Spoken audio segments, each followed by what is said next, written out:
Hi, I'm Glenn. Welcome to my channel. If you hear some noise in the background, it's just my wife preparing for Thanksgiving dinner tomorrow.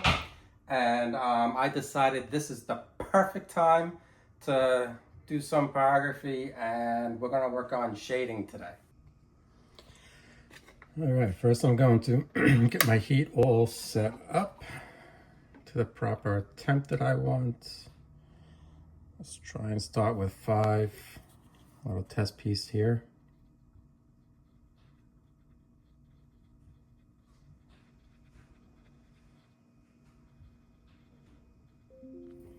A little bit more.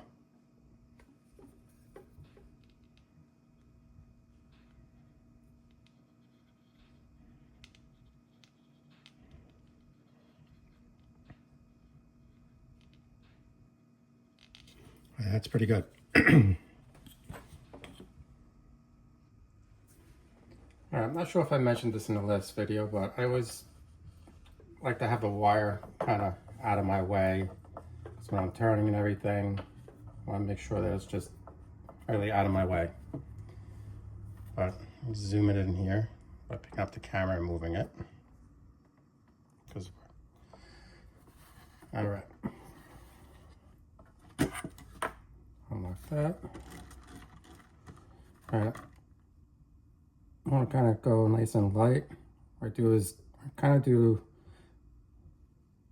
short to long strokes. I was waiting for my wife to make a comment on that, but she was good. All right, I start from the dark part of the line and kind of lift up as I'm going. I kind of make it go fast. And this will give a really nice even fade.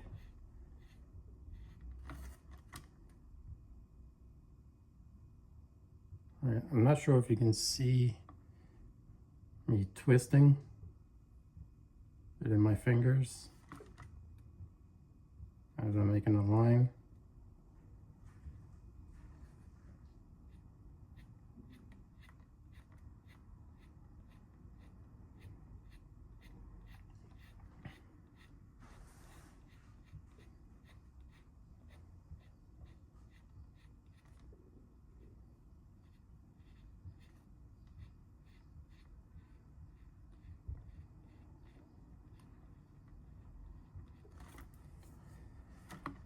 All right. This here is going to be really dark because that's where the fold is.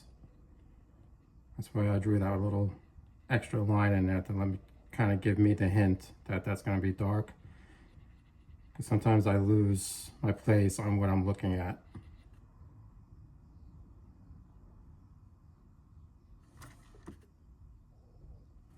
I'm not sure if you can see how I'm doing it, but I'm kind of rolling it with my thumb and my index finger, and it's rolling on my middle finger. I just kind of stick balancing it with this part of my hand, and then this is stabilizing everything. I kind of hold it like this.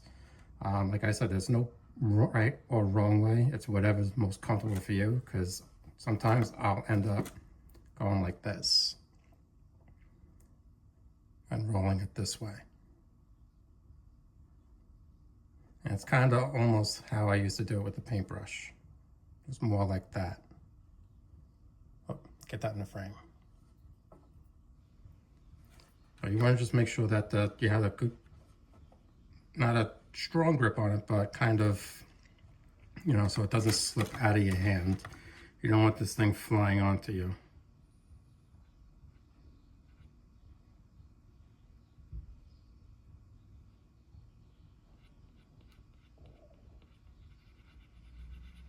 All right, and like what I was talking about, I like to make nice circular patterns.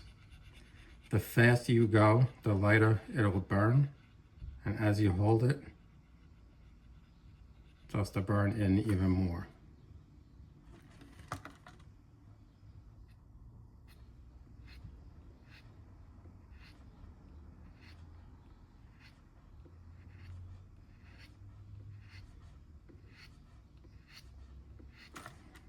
because these are leaves, you can have those little lines in there. And the way I'm doing that is I hold it for not even a second, and then I just, as I go up, I start lifting up, making it go faster. And that gives a nice even blend to it.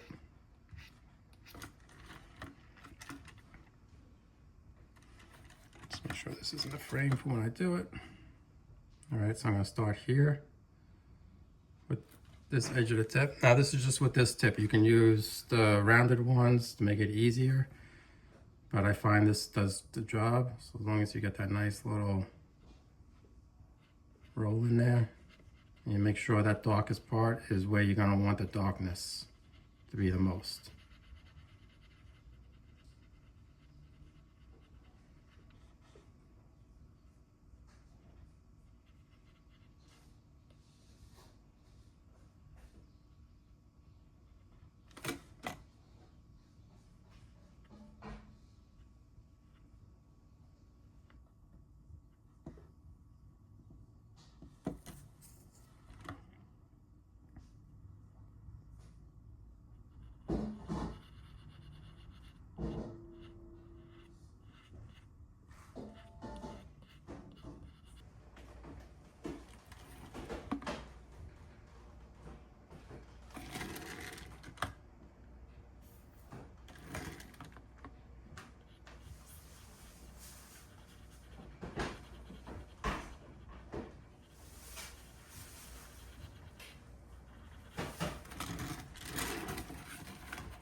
This one I lost a little bit. Yep, it's supposed to go right across here. Forgot to draw that line.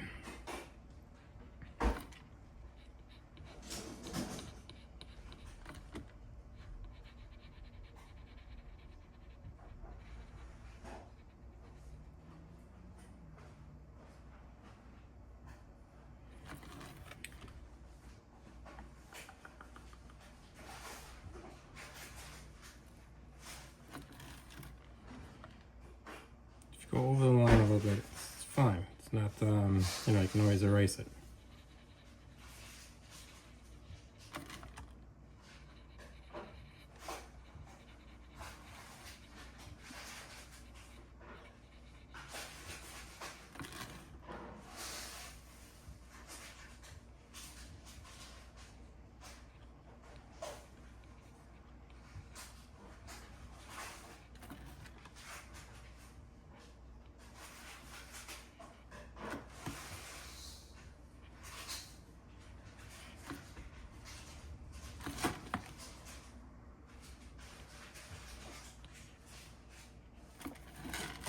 All right.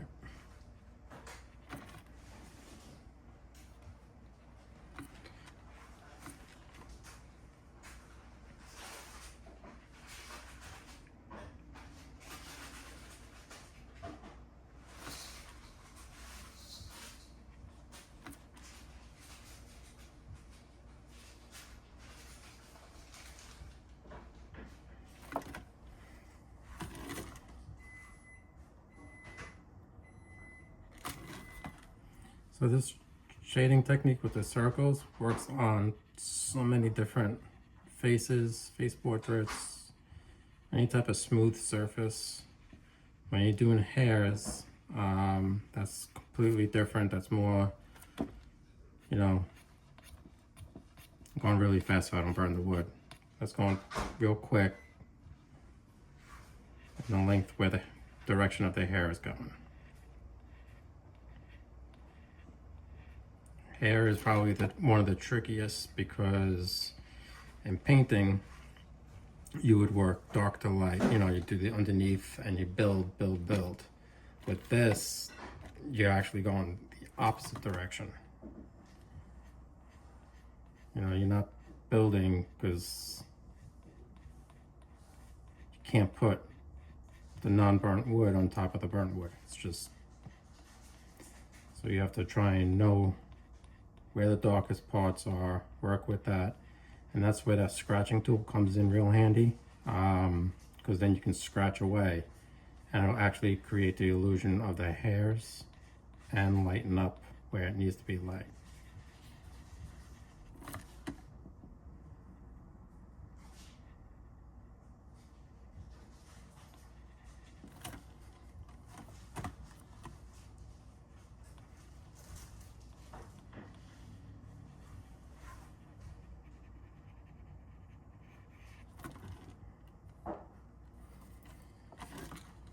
All right, about 14 minutes.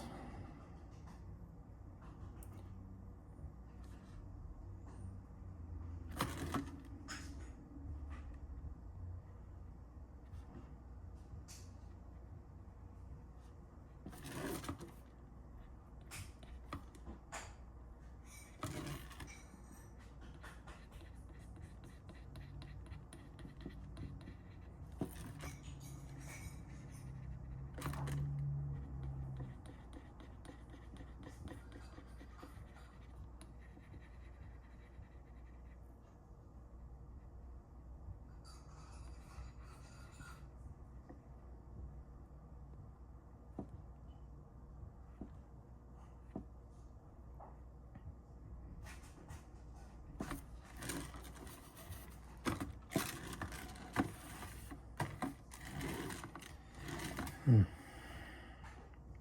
it is.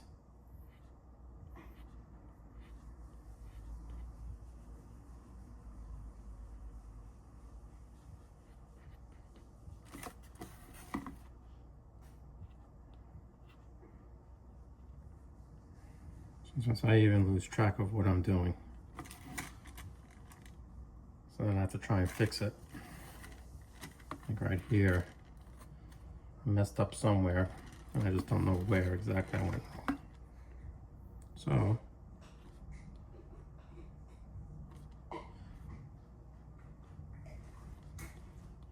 just make that darker.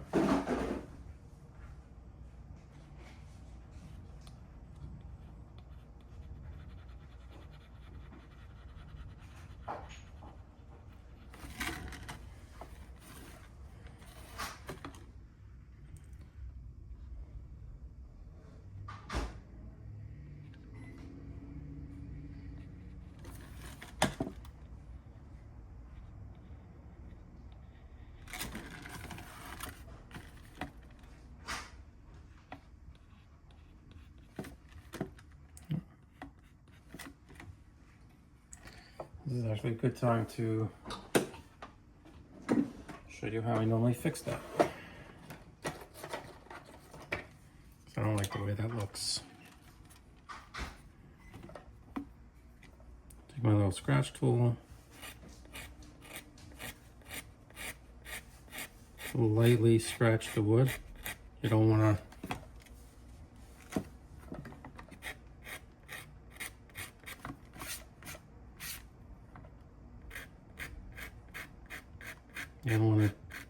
dig into it. You just kind of want to scrape lightly that surface.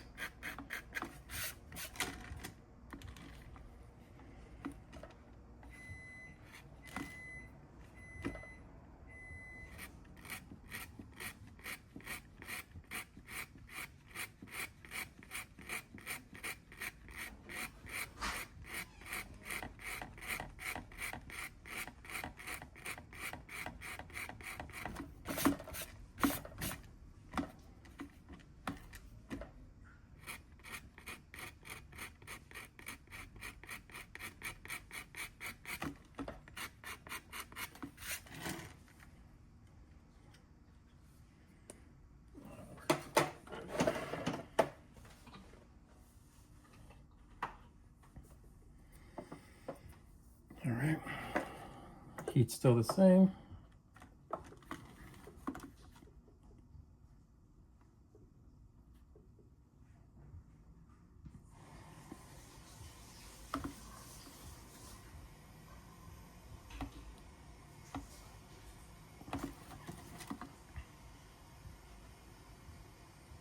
Gotta tell you, it's a little bit more challenging to do this without bumping into the camera, being mindful of the camera.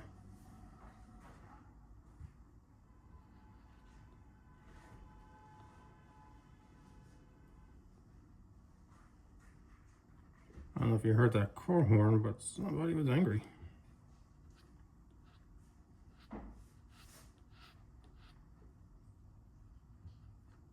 Okay.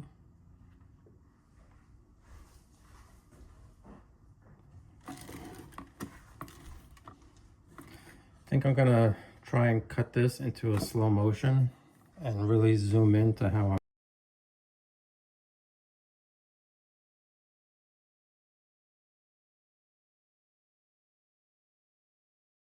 All right, I threw this into slow motion so the audio cut out. I was hoping that this would capture how I turn the pen in my hand as I'm writing that line.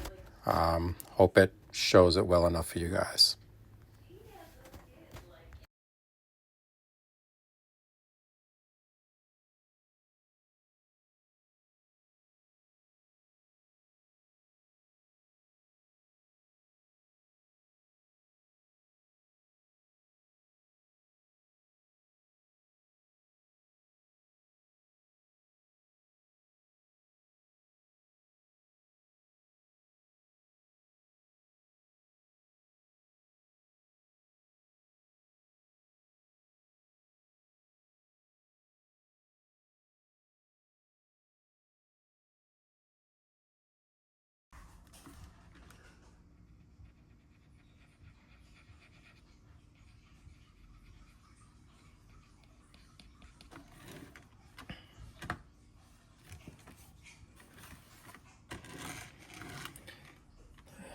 What happened over here?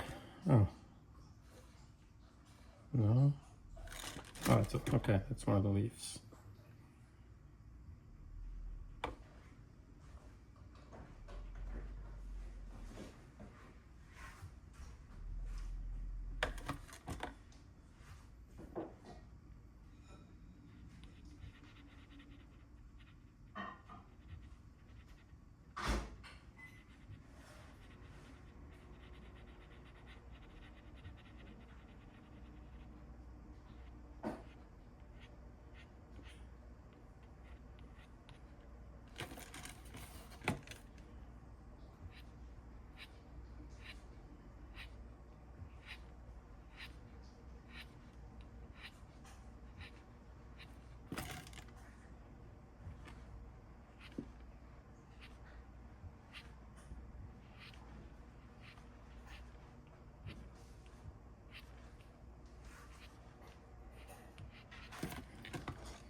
Get a little darker.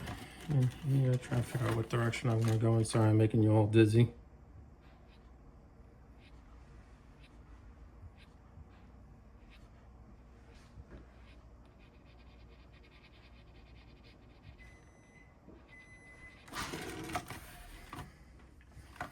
I want to get that to match a little bit.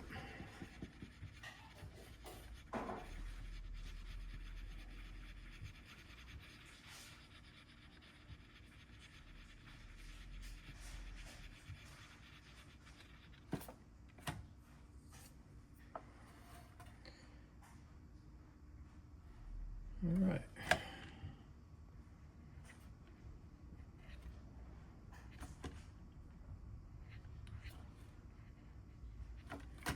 That's basically the way I do shading.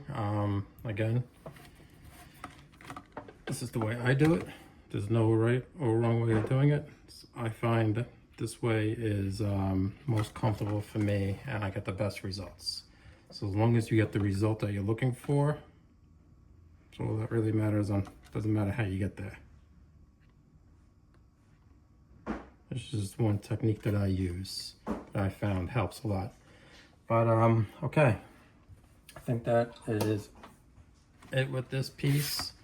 Don't know exactly how I'll finish it, if I want to add color or not. I'm going to think about it a little bit. But all right, if you like this video, please select the like button, share. You can follow me on my social media. That's when I put up a lot of other artwork that I've worked on. But all right, thanks for watching.